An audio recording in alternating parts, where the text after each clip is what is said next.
In this half hour with the tragic story of the tragic death of a teenager from Oxford. Brendan Giordano was just 16 years old.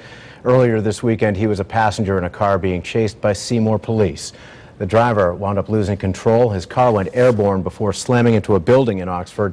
Giordano died at the scene. News 8's Bob Wilson went to Oxford High School last night as family and friends gathered to remember the popular football player.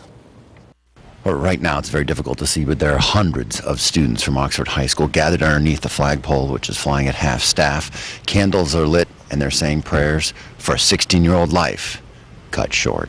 Oh, I remember him with that smile on his face, calling me old man, joking around. Come on, Papa. He goes, you want to roll around on the grass? And I said, anytime.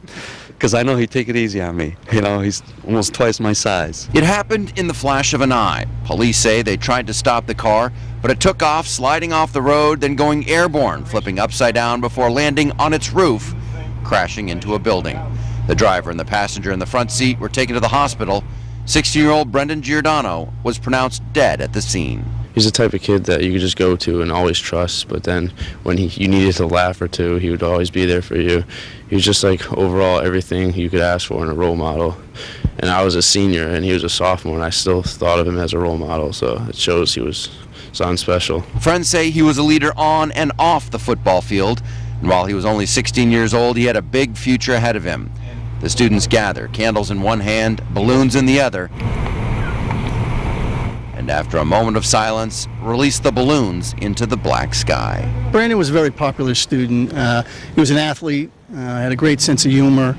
At this time, what we're trying to do is rally and support the family. If there is one bit of good news, it's that the driver of the car, Eric, who was taken to the hospital, thought to have suffered a spinal injury. Right now, tonight, the first selectman says he's able to move his hands and feet, and so far, so good for that young life. I'm Bob Wilson, on the scene in Oxford, News 8.